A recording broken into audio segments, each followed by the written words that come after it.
Okay, so we're going to begin to take these little nubs of the splines off the box now, and we'll clamp it up in the vise. There's also a lot of glue that's got to come off of various places, and all that'll be done. Most of that'll be done with the chisel plane. Once I get it down plane really smooth there, I'll use a little bit of sandpaper to sand down the edges a little bit, same way I did before.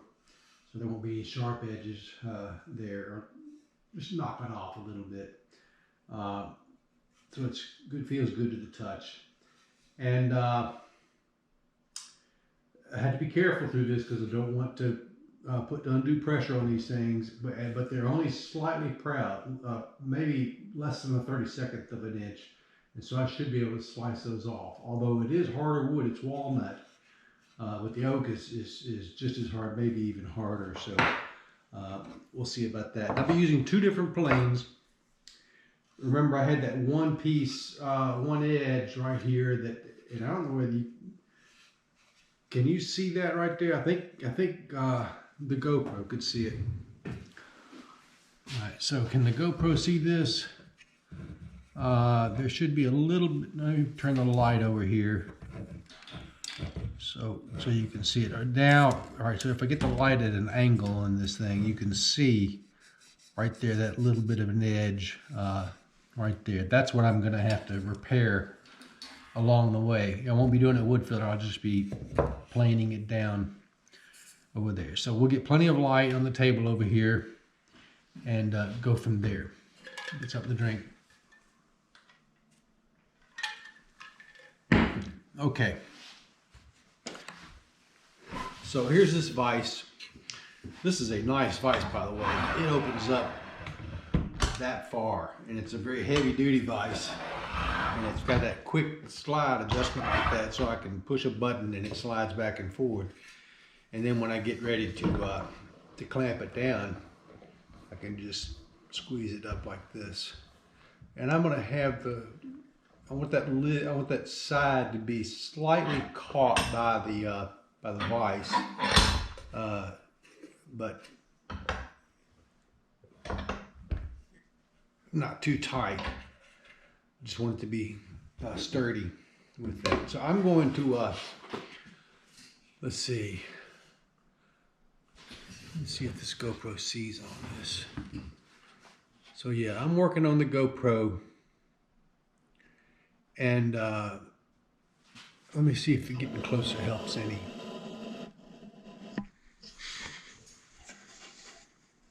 Maybe it does. Okay, so I've got an edge right here with the glue on it. I'm going to take off that glue first. And you see me making that slicing action on this.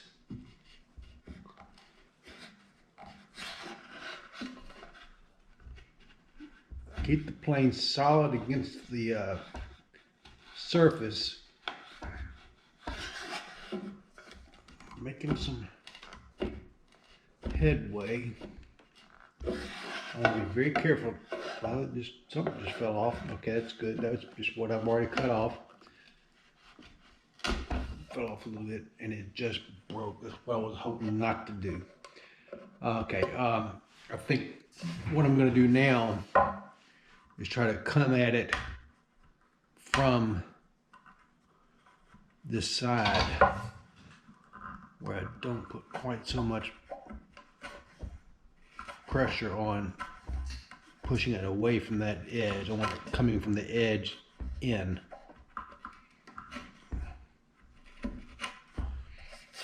Right, so that looks good. Now I think I can probably come at it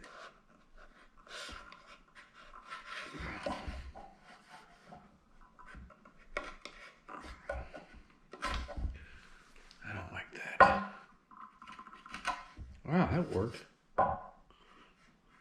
Sliced it right in. I'm going to do the same thing here.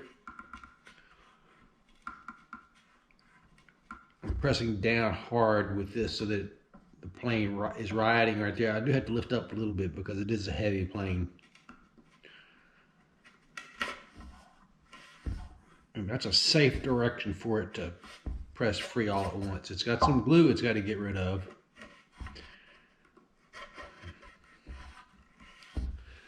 And I'll try getting that from this direction. See that glue coming up right there. I'm also getting a little bit of oak along with it. I think that's going to be okay.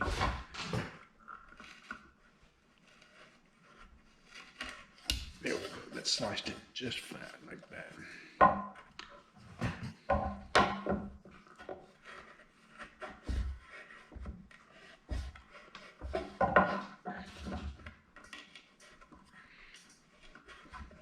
I gotta make sure I finish each one because see, I'm resting on top of that surface right there as it's finished. Alright, that worked. And got rid of some of the right more. This is why you don't want it proud by more than a 64th of an inch, because your plane makes it easier to carve away that piece of wood as long as it's very thin like that. If you were trying to carve away a 1/4 of an inch of material, that would be a pain in the neck right there. So.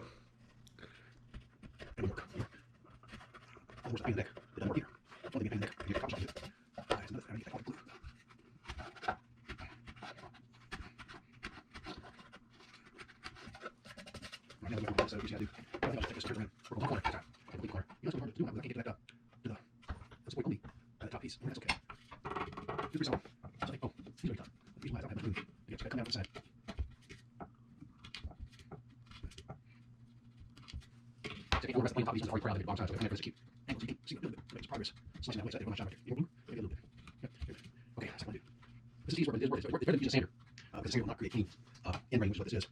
Cut. It'll be perfectly flush.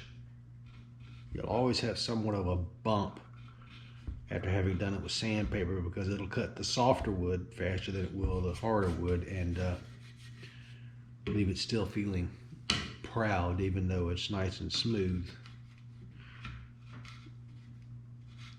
Let me see.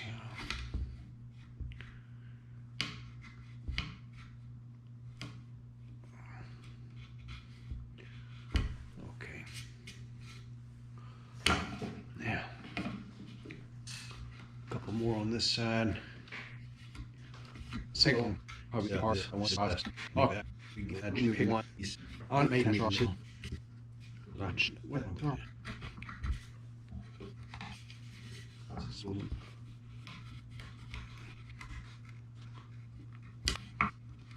One and 6 more. What's your difference? Okay.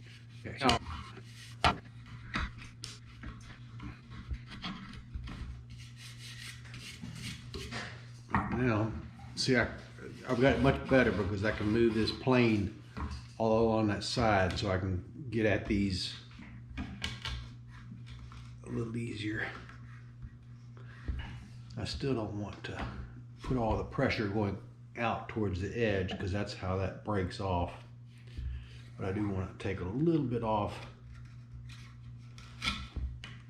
of that inside piece, and that went all the way. The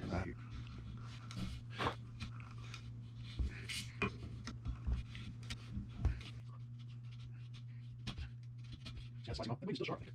The first sound here is glue coming up. It was brittle.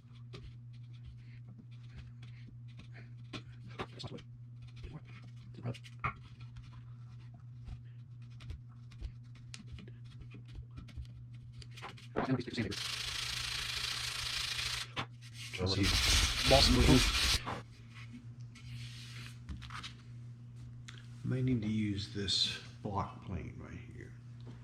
Let me see how much.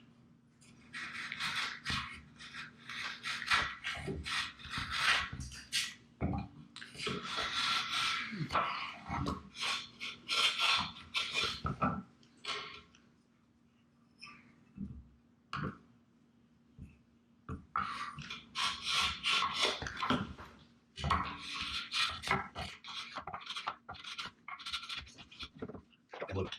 So that nice. Raise up a little bit. Yeah. So this is very nice. Good. Give it all nice.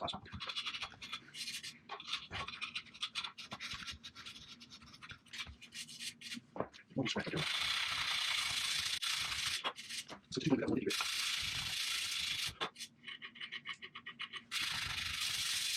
Nothing gets random reaction. We must all dust off there. Not all of it. Look, finish like they would. This side's done. This side over here now. I've seen this side. So that one piece, piece. And you see me using it, so I got free. See this up. Where's that here?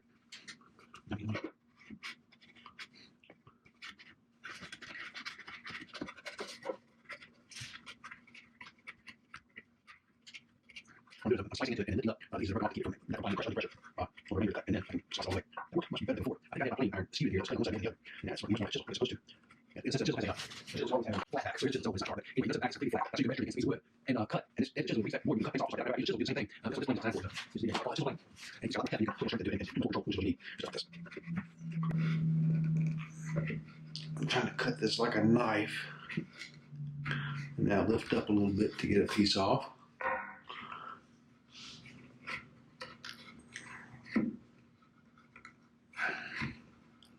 Slicing cut. Lift up a little bit to get another piece off.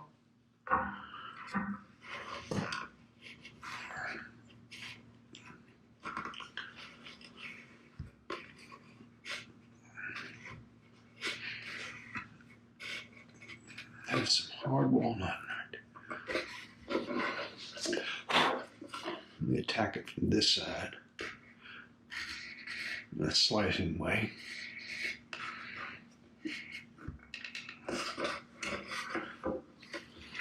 Take it from the side.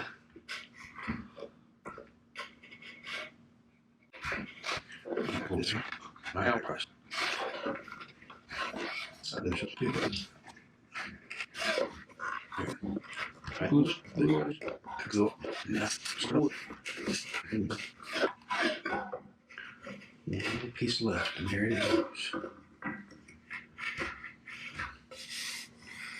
That's all smooth, and this is all smooth, which means, and I've got this blade on this this block plane.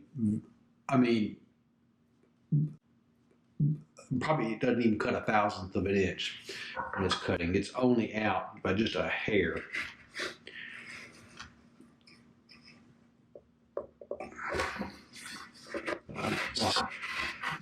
That's good.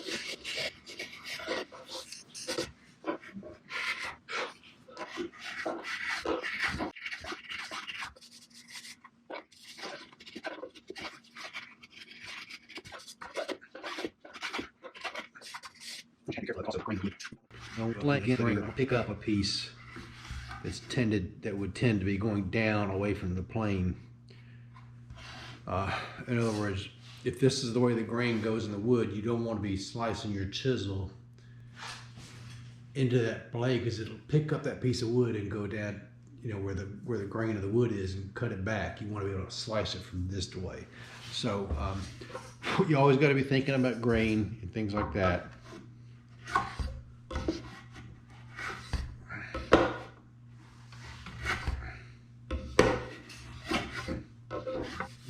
Yeah. I'm not using machine sanding on this. It goes too fast. You know what you want. It's better work with the anyway. But this one to do now. This kind of gold and 8 grit. I will want 320. 2 just fast.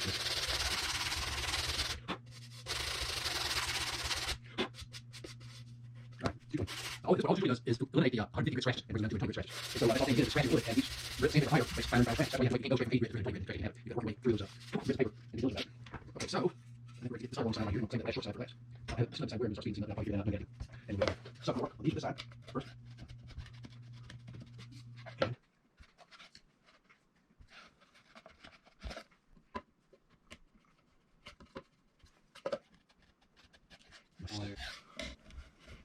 Okay, here, just look off. Okay, crack. Now that, if you hear anything there, that's not cracking. That's the grain of the wood being sliced away. And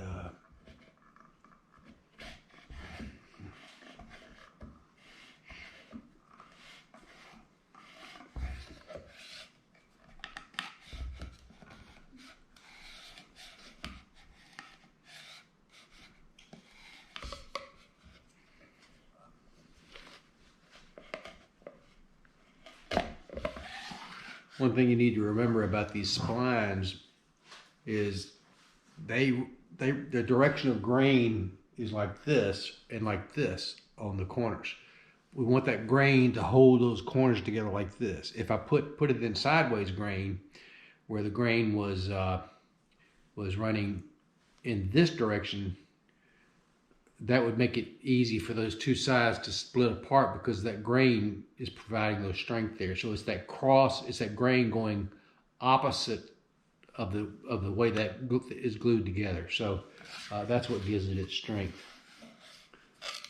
to counteract the weak joint. All right, so those are all fairly good. I wonder what would happen if I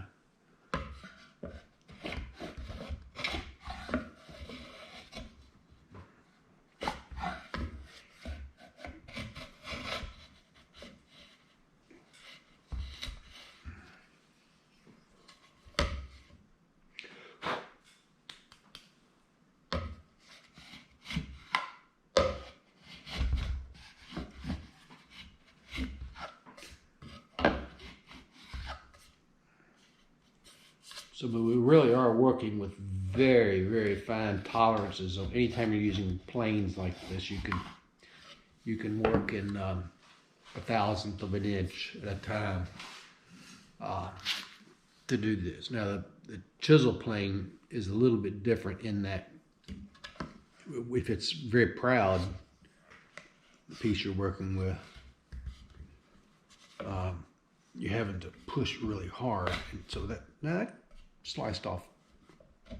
No, it wasn't finished, but now it is. Good slice. Ooh, that was.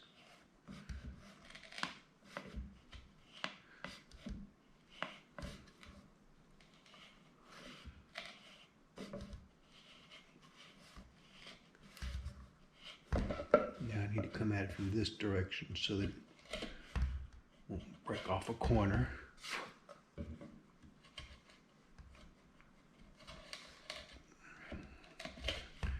Man, sometimes that was really easy slicing that one. I guess it just depends on what part of the wood you're working with. Some areas tighter than others. Some areas closer to knots. You can do more double. I think all those are. Yeah, those are pretty much done. So that's fine.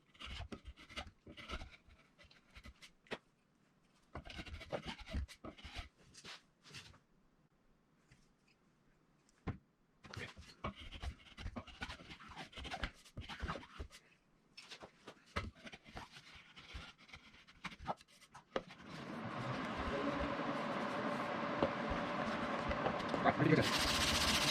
Turn the heat off for this. Those are heavy here, huh? And it's not cold here. It's 65 degrees here, which is fine. I can get it. 55 degrees, okay, sorry.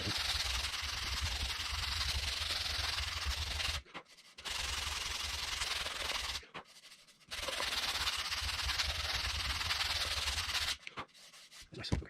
Okay. You can sit down. Move the hand warning. Andy. I just need that blower after this. See what it looks like after it does have the grooves in the hook. Okay. This is the west side. Work with pretty tight. No, I just decided to get the glue first. Then go after the wood. Well, the narrow one, so it came smooth.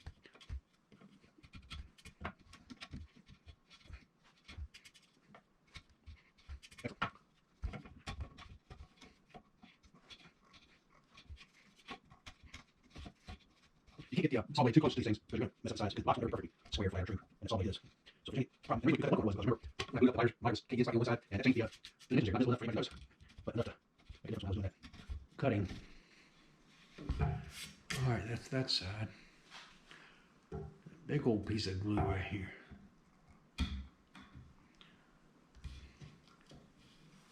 Might as well get that first.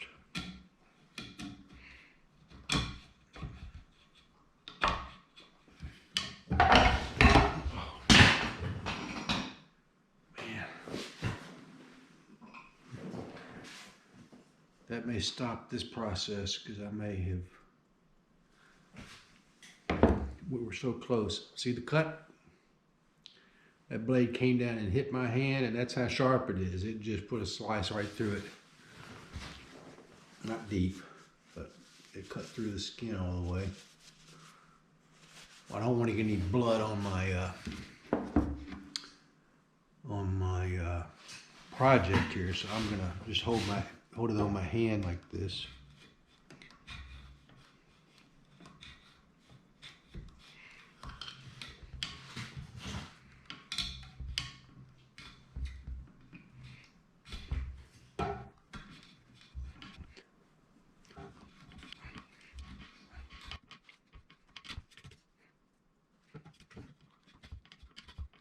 That's what it was.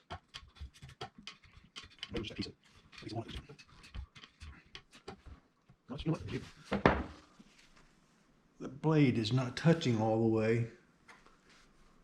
I need to run it down to where it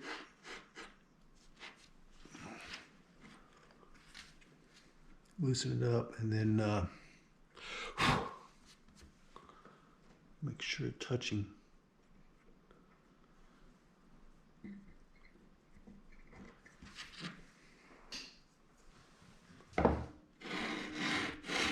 See how it's shaving that dust off of there? I need to back off just a little bit because I don't want to cut into the wood when it's completely flat, just the things that are high.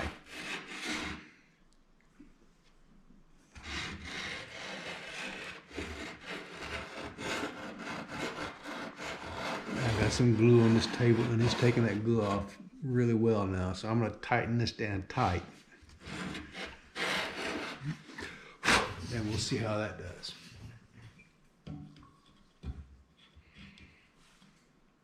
Stop bleeding.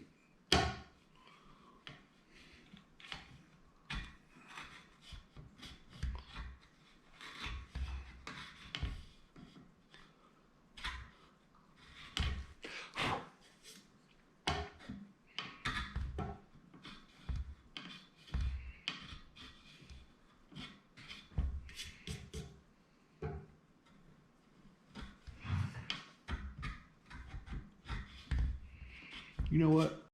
I can't even remember how I dropped that. What was I doing something wrong? Was it my fault? I think it means that it was just an accident. Oh look, it's getting blood on there now.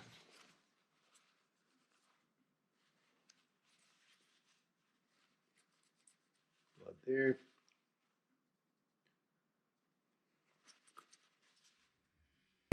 I finally figured out how I cut myself with that plane. When the plane dropped, I tried to catch it from hitting the ground, and of course it just bounced off of my hand. I couldn't grasp my hand around it. I probably would have been kind of worse if I'd actually grasped it. But anyway, it was me just trying to stop that plane. Anyway, that's how it happened. Okay. So I've got the covered with the cloth there.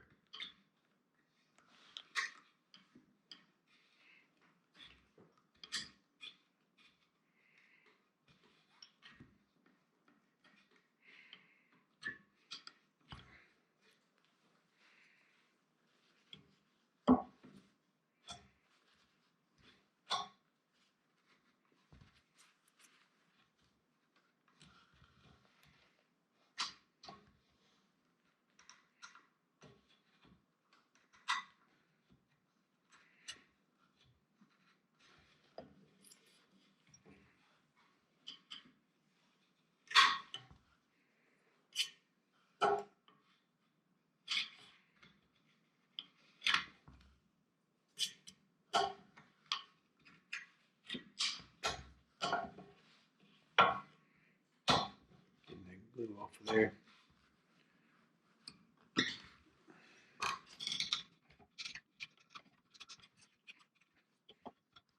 So I'm going to go back. One of which was slicing. Okay. Oh, pretty easy. I think this will fix this very thin.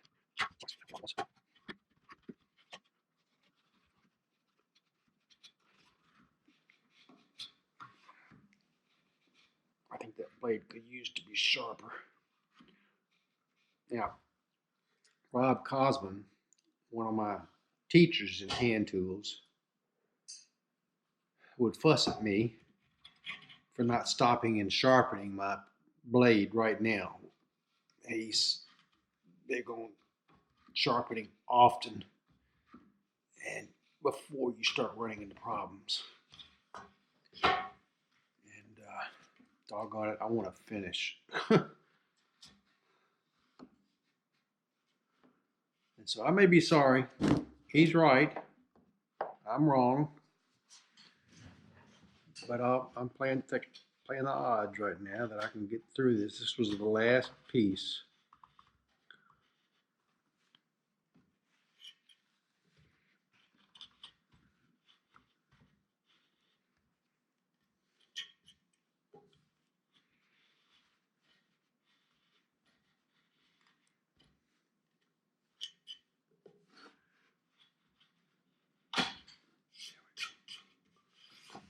All right, now, let's see if we, oh, some blood on the wood.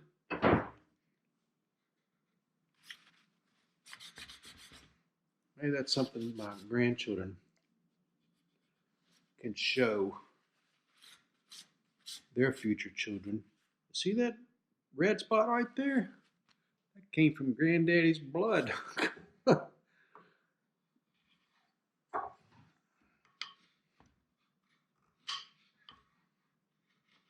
It'll sand out though. Okay, now.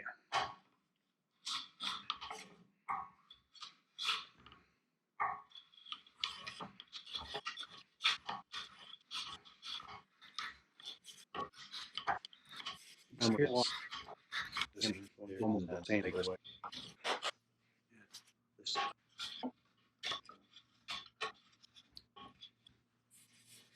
Like good. I did great.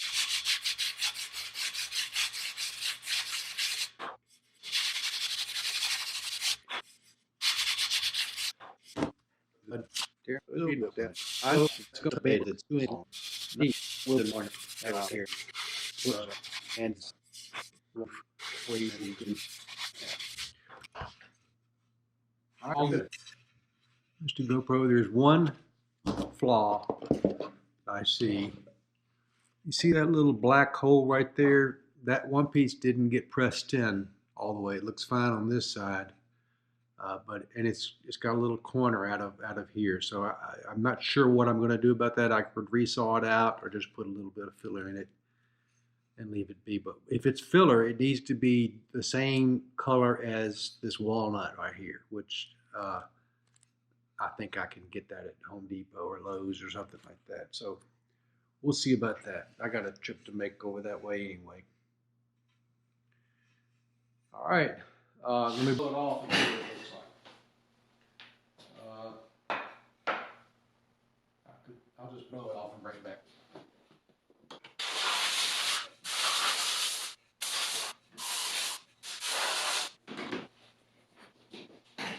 Okay, there it is. It's looking good.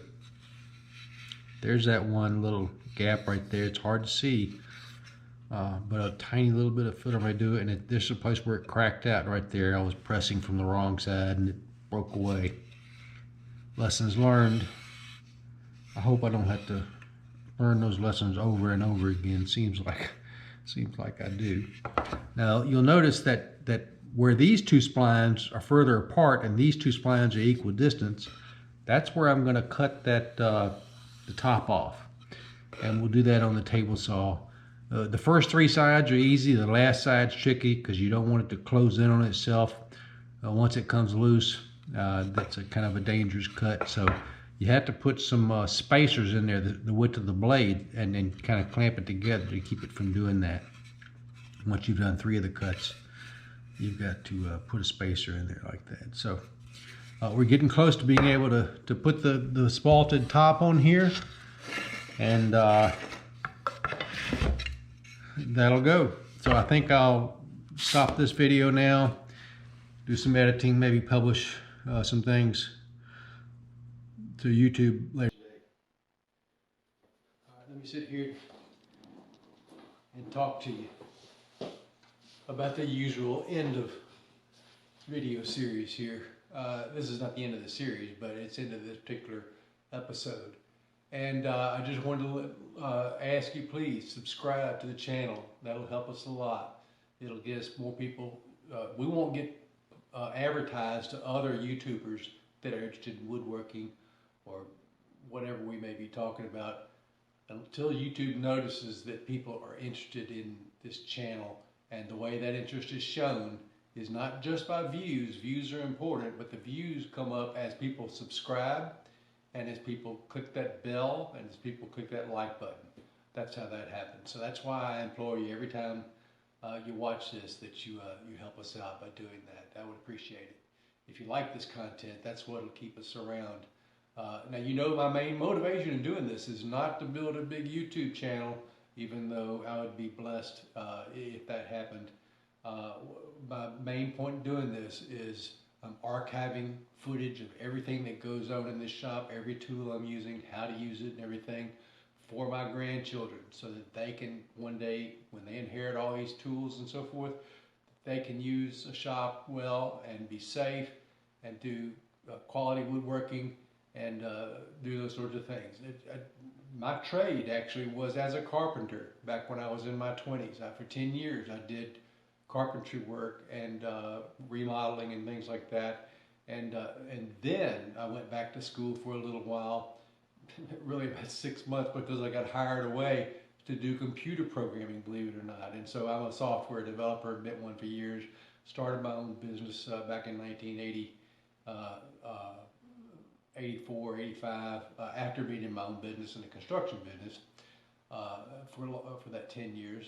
And then ended up on the Inc. 500 fastest growing companies 2 years in a row, and really made a success with that. And this was from a college dropout. And not that I would wish that on my grandchildren, but sometimes whatever way people go, if they love doing a particular thing and they can make money at it, well, God bless them. Do it that way. And I love doing this, and I loved it back then. I'm glad that I can pick it back up and do some things that I'd never dreamed of doing before in this shop like this. So thanks, everybody. Talk to you later.